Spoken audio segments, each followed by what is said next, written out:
Ito ang inyong lingkod na nagbabalik upang magbigay ng mga balitang walang bias at pawang katotohanan lamang. Ito ang Bayang Pinas. Ang isyong ito ay naging usap-usapan sa buong bansa at sa iba't ibang social media platforms. Sa kasalukuyang kaganapan, nagkaisa ang iba't ibang pangkat ng men in uniform upang lusubin ang palasyo. Ang hakbang na ito ay nagugat ng mga hindi inaasahang pangyayari na nagdulot ng matinding tensyon sa buong bansa. Ang nasabing grupo ay kinabibilangan ng mga sundalo, lespo at iba pang mga uniform personnel na dating tapat na tagasunod ng gobyerno. Ayon sa mga ulat, ang dahilan ng kanilang pagkilos ay ang lumalalang kalagayan ng bansa na sinasabing bunsod ng pamamalakad ni Presidente Kuting. Ilang buwan ng usap-usapan ng mga aligasyon ng katiwalian, kapabayaan at pang-aabuso ng kapangyarihan ng administrasyon ni Kuting na nagdulot ng malawakang pagkadismaya sa mga tao at mismong mga tagapagtanggol ng bansa. Habang palapit ng palapit ang mga men in uniform sa palasyo, kumalat ang mga balita na nagbabalak tumakas si Presidente Kuting patungo sa ibang bansa. Bagamat hindi pa malinaw ang eksaktong detalye ng kanyang mga plano, may mga ulat na nagpapahiwatig ng kanyang pagnanais na iwan ang bansa sa gitna ng lumalaking protesta at pagkilos laban sa kanyang pamumuno. Ang mga tagapagtaguyod ni Kuting ay naglabas ng pahayag na mananatiling tapat ang Pangulo sa kanyang tungkulin at gagawin niya ang lahat ng makakaya upang mapanatili ang kapayapaan at kaayusan. Subalit, marami ang nagsasabi na malabong mangyari ito kung patuloy na magkakaroon ng mga aksyon tulad ng paglusob ng mga men in uniform. Ang sitwasyon sa palasyo ay nanatiling malabo at puno ng pangamba. Patuloy ang pagmonitor ng mga mamamayan sa iba't ibang media outlets sa mga susunod na akbang ng pamahalaan at ng mga nagtutulak ng pagbabago. Samantala, umaasang karamihan na magkakaroon ng mapayapang solusyon sa sa kinaharap ng krisis ng bansa. Para nga sa bukabuang detalye ay panoorin ang buong video. At salamat na rin sa ating mga solid viewers sa walang sawang pagsuporta. At kung bago ka naman sa ating channel ay syempre, huwag kakalimutang mag-subscribe, pindutin ang notification bell at piliin ang all upang laging maging updated sa mga balitang bago, totoo at walang bias dito sa channel ng Bayan, ang Bayang Pinas. Huwag din kakalimutang mag-iwan ng like at syempre mag-comment sa ating comment section at i-share na rin ang ating video.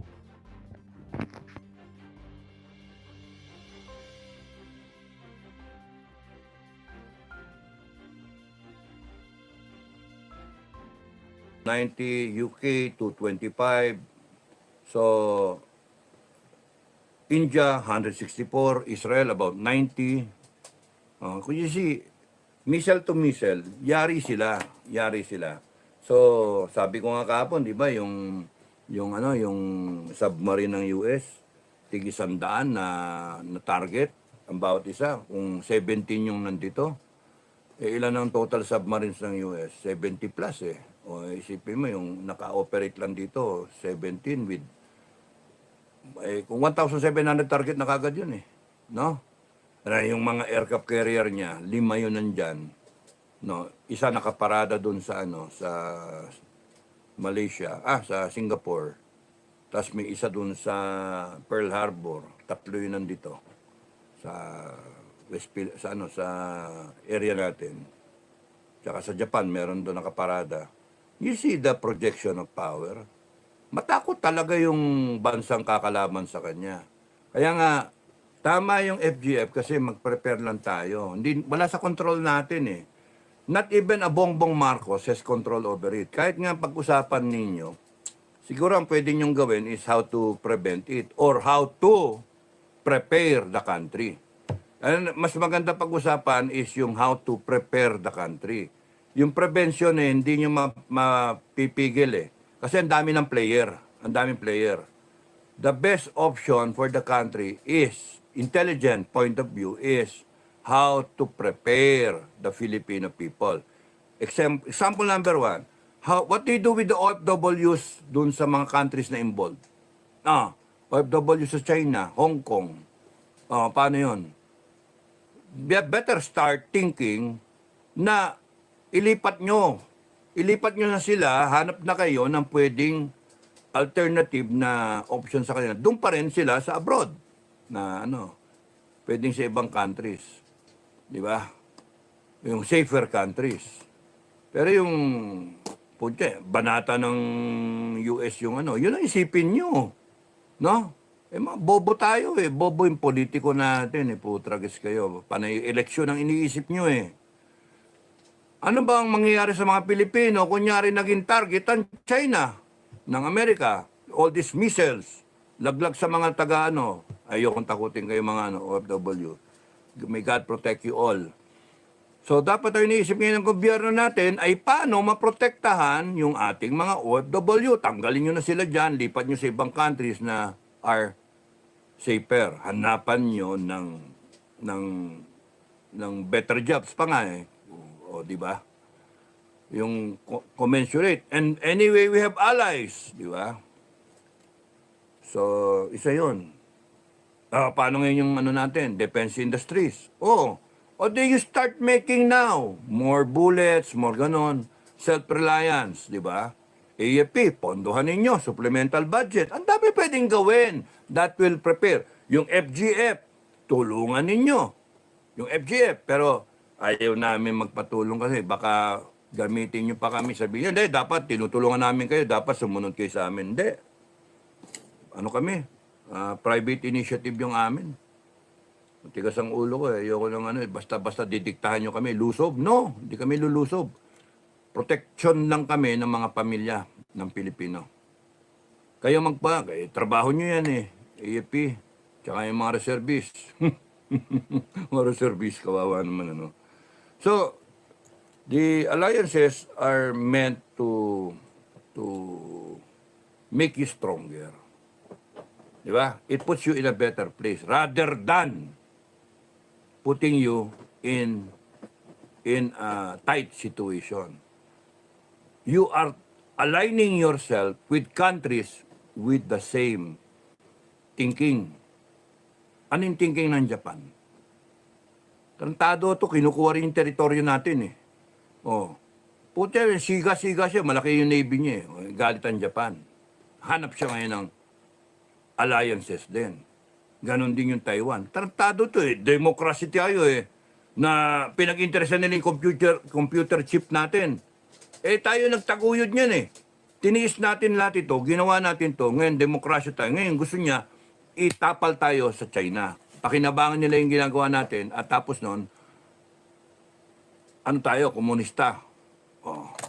So, yung China and Taiwan, communism versus democracy. Saan tayo nakalain? Sa Taiwan. We will protect Taiwan. Kuno, kasama yung US eh, di ba? So, anong mali? Anong mali? Di ba? Ano sinasabi ni ba Pilipino? Makasarili kayo. O kaya nakikinig kayo sa naratibo ng China. Mali ang China. Bakit mo ipipilit yung gusto mo? Ay, hindi naman pala Pilipinas lang eh. Ganon din eh. Japan, Taiwan, ganon din, di ba? Kaya maraming galit sa China. Sino ngayon may kasalanan? China. Kaya marami siyang kalaban. China. Kaya wag niyo isipin na nadedehado tayo. Hindi. I'm sorry. Pero ang dehado, China. Nasa magandang posisyon ng Pilipinas, sa totoo lang. Satellite view. With all the intelligence that you can master. Yung lahat ng katalinuhan na kayang i-produce ng utak ninyo. Kumain kayo ng maraming mani, ano pa ba yung food for the brain ba? No. Saluyot. Mani. Suminghot kayo ng ano ba? Wag namang cocaine. Vicks Vapora po. Singito nyo para pumunta sa utak nyo, mabuhay yung utak nyo. Baka masobrahan, matuyo, no? Inom kayo ng vitamin E. O, di ba? You see, try to understand yung situation. Intindihin nyo maigi yung sitwasyon. Hindi yung tira ng tira. Mali eh. Nadinig nyo lang sa isang balitang ganito, bago magbablog o kaya magbabalita na ganito, yari, ang sama ng dating, no? Okay lang kontrahin niyo yung korupsyon, okay lang yun. Galit din ako sa korupsyon eh, okay yun. Pero yung kontrahin niyo yung kamada ng regional defense, leave it to the armed forces. Leave it to the defense establishment. They know, I believe that they know what they're doing. Na? Kung may kakulangan, hindi nila kasalanan eh. Bakit? Putra kasi kasalanan ng mga nakaraan na Kongres. Hindi lang ng Kongres ngayon, tsaka ng Senado. Matagal na eh. Panahon pa ni Cory. Lahat yan, suma total, napabayan niyang armed forces. Wala nag-isip. So probably lacking in a clear path ng vision, ng malayong pananaw. Parang Lee Kuan Yew ba, na 50 years onward, nasaan dapat yung armed forces? 50 years from now, nasaan yung bansa natin? Yung mga ganun ba? Hindi tayo, hindi. Panay ano yung Marites vision yung atin. No? Panay corruption. Magkano kaya kikitain ko dito? Dahil eleksyon pa lang, magkano kikitain ko dito? Inisip ko, bibili ko ng bahay sa Forbes, bibili ko ng bahay sa mga plus subdivision, Ayala Labang, bili kong kondo sa Ayala. Ay, bili na rin akong bahay sa Canada, sa US, ganun.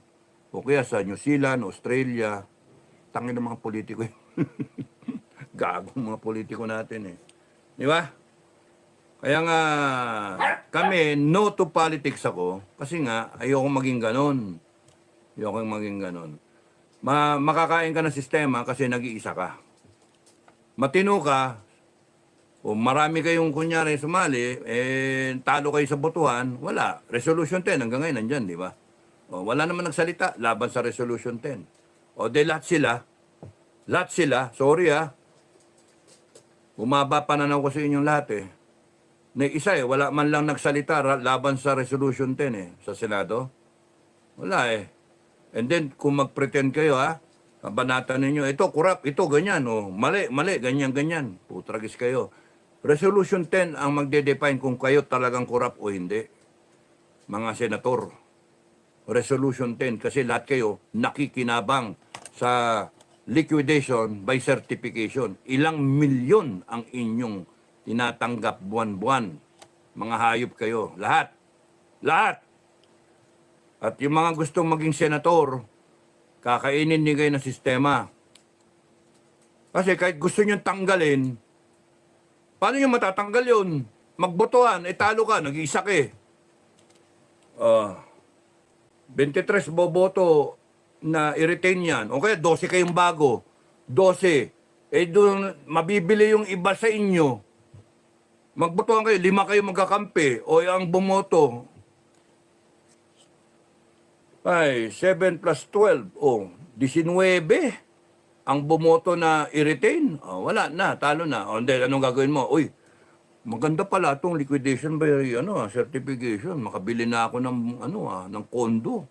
Oy, mapadala ko yung anak ko sa Amerika. O kaya sa London, mag-aral. Babalik dito, putya, ang laki ng kinabukasan ng anak ng politiko. Kasi sinong kalaban niya? Mga valedictorian dito sa mga university natin, UP, UST, Ateneo, Lasal. Wala yan. Putya, Wharton Harvard ang kalaban niya. MIT. Hanip talaga dito sa atin. Puta yung mga politiko. Kasi pinaaral nila yung mga anak nila using taxpayers' money. Wala namang mga pera yun kung mandidato Tapos yung anak nila nasa abroad. Puta yung mga hayop kayo. Kaya nga, paano ba natin gagawin yung korupsyon na yan?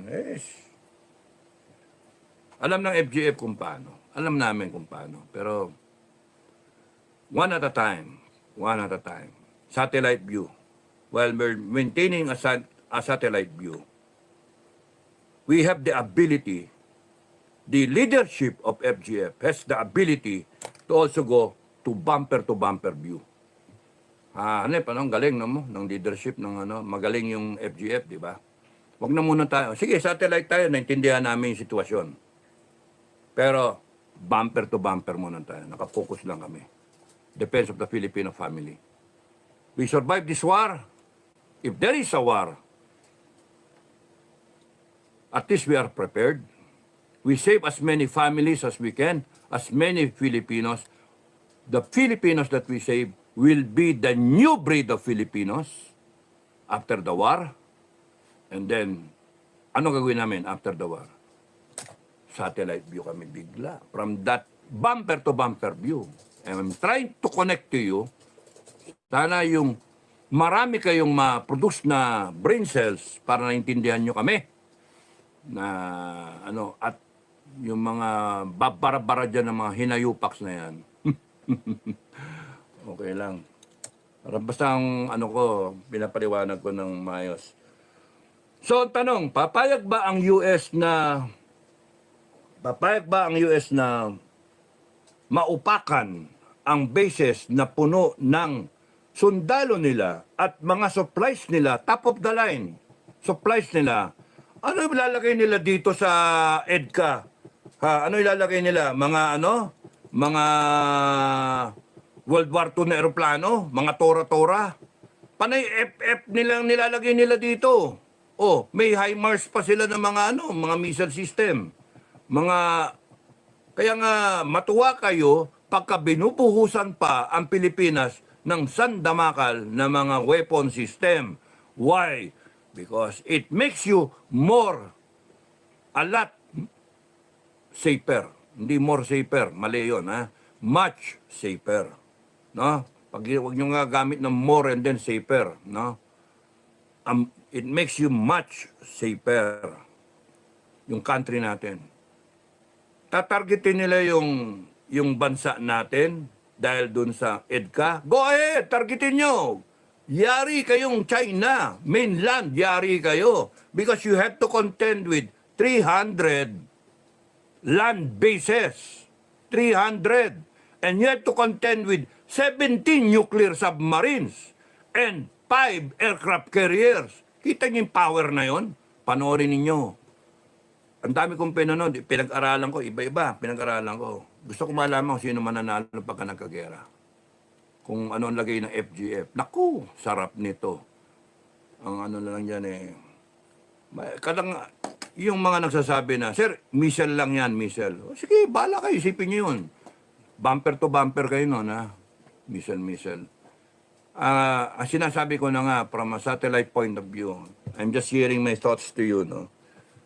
Kung hindi nyo kayang abutin, sorry. Kung hindi nyo kayang abutin yon, sorry. Pero I'm trying to, as much as best as I can, na sabihin sa inyo, people of the Philippines, no?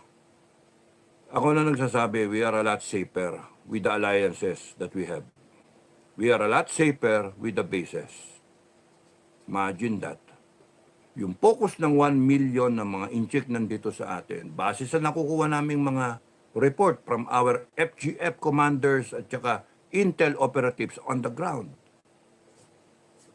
Lahat yan nakatutok sa mga EDCA bases o magnet. Oh, sige, magnet.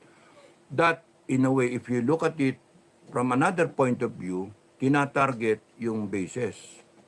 Tinarget ba kayo? Sino ba kayo para targetin? Si Alimurong, si Cordapia, o pamilya ninyo targetin ba kagad? Hindi.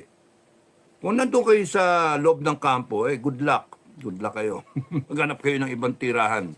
No, alis kayo sa kampo. Anyway, yung nakakordon naman yung US bases. Will they use nuclear weapons? Again, you are safer. Why? They cannot use nuclear weapons because they are inviting disaster for the whole 1.4 billion population ng Chinese. Because the Americans are ready to use nuclear weapons if need be. Pero ayaw nga nila mutually assured destruction. Pero, sino ba sa history ng buong mundo ang unang-unang gumamit ng nuclear weapons? US. At alam nila yung doktrina na pagka may pumutok na ganyan, hindi pwedeng magganong-ganong ka. Ano ba to? Nuclear weapon ba to? Retool tayo, tanggalin mo yung warhead ng nuclear. Ang paputukin natin. Hindi sila ganon. May doktrina Amerika. Ayaw na nilang maunahan because of Pearl Harbor. No? Natututo sila eh. Kaya nga, in all that, isipin ninyo, sa lahat ng nangyayari, with all the technological advances, kopya lang tong China, kumakopya lang. So, kung titignan ninyo lahat yan, tapos pati yung proxy tayo, di ba? Pino-proxy tayo. Okay, granted. Tanggalin niyo yung bumper to bumper view, mag-satellite view kayo. Kanya-kanyang role yan eh. No? Kung tayong role natin is manpower, putragis yan, nakakainis na role. Parang ikaw lead scout, no? Pero walang magawa eh. Yun yung team natin eh. At least may inaasahan ka mga gamit, may inaasahan ka ng mga suporta. At least alam mo, kayang makulata yung kalaban. Bakit ba tayo nakipag-alyansa in the first place? Tanong ko sa inyo, AFP, BBM. Pwede bang sabihin nyo sa public, bakit ba tayo naglagay ng EDCA bases dito? What are you thinking? Ano ba iniisip ninyo? Oh, mapapabuti ba ang Pilipinas o hindi? Bakit hindi nyo eksplika? The way I am trying to explain now na we are better off with EDCA bases. No matter how you look at it, because China has shown a deck of cards na panay itim, panay kawalangyaan.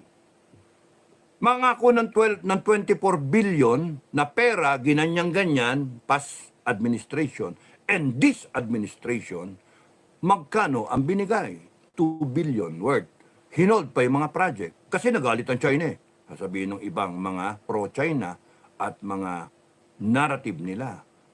Eh tarantado yung mga yan eh. Bakit nila pagbabawalan yung mga barko natin na pumasok sa sarili nating exclusive economic zone na dapat hinuhuli pa nga natin yung mga yang, animal na yan. Eh, hindi natin mahuli. Bakit? Ang laki ng Navy eh. Takot tayo. Takot tayo, hindi natin kaya eh. Yung monster ship nila, laki-laki. Yung atin, akala natin, laki-laki. Eh, yung kanila, laki-laki. Wala na, uwi na lang tayo, panoorin na lang. O, ganun lang tayo, di ba? Parang forma. We will not lose an inch. We will defend the Republic. Hanggang ganun na lang tayo. Sabihin nyo na lang, AFP, that is why we have created alliances. That is why we have engaged in alliances with allies, all democratic countries. Mas maganda pa sabihin yun eh. So that, hindi nila pwedeng gawin yung gusto nila. Kasi ang kalaban na ngayon, yung lahat buong puwersa. Subukan nila. O, di ba? Mas maganda pa yun eh. Yung totoong aminan. It's very hard to defend the country because our Congress has not been very, they do not have the sense of urgency. So, pinabayaan ka tayo eh. O ngayon, gusto nyo kami magdedepensa sa inyo. Putragis kayo. Punduhan nyo kami. Punduhan nyo yung armed forces. Predicament ng armed forces, kawawa nga eh. Mauubos yan eh. Maubos. Kaya nga kami, tinatayo namin ni Commander Metran at ng iba nating mga commander itong FGF. Kasi nandun na kami. Yun, satellite view na yun. Magkaubusan. Mayanig yung armed forces natin. May mga matira dyan siguro, isang general, dalawa, colonel, mga ganon, major, confused. No? Mga pasok kayo sa FGF. Pero ayoko ng sisiga-siga. Ayoko ng mga privileged na mammals na magyabang kayo mga hindi. Respetuhin niyo yung struktura ng FGF. Ako kakalabanin ninyo, pagka hindi niyo respetuhin yung struktura ng FGF at yung respeto sa mga commander ng FGF.